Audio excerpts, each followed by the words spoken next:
Welcome to Rajsekar real estate. இப்போ நீங்கள் பார்த்துருக்கிறது கோயம்புத்தூர்லேருந்து 33 கிலோமீட்டர்ஸில் ஆனைகட்டியில் ஒரு பியூட்டிஃபுல் லொக்கேஷனில் கிட்டத்தட்ட ஒரு அருமையான ஒரு 2.5 ஏக்கர் பூமி விற்பனைக்கு வந்திருக்குங்க.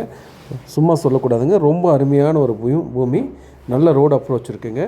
அதேமாதிரி இப்போ தண்ணி வசதி, இலவச மின்சாரம் எல்லா சௌகரியம் இருக்குது. கூட ஒரு வீடும், சூப்பரான ஒரு வீடு இருக்குது. இந்த ப்ராப்பர்ட்டி பார்த்திங்க அப்படின்னா நல்ல அருமையான ஒரு ப்ராப்பர்ட்டி, அட்டகாசமாக இருக்குங்க. ரிசார்ட்டுக்கு இன்வெஸ்ட்மெண்ட்டுக்கு சூப்பராக இருக்கும். இதோட மொத்த விலை பார்த்திங்கன்னா 2.25 கோடி ரூபா கேட்குறாங்க. நேரில் வந்து இடத்த பார்த்து தாராளமாக பேசிக்கலாம். ரொம்ப அருமையான ஒரு ப்ராப்பர்ட்டி, நல்ல அப்ரோச்சோடு இருக்குது. இந்த சைடில் நீங்கள் யாராவது பார்த்துருந்தீங்கன்னா இந்த மாதிரி ப்ராப்பர்ட்டி மிஸ் பண்ணிடாதீங்க, வந்து பாருங்கள். இந்த வீடியோ ஃபுல்லாகவே பாருங்கள். மீண்டும் மற்ற வீடியோ சந்திப்போம். நன்றி, வணக்கம்.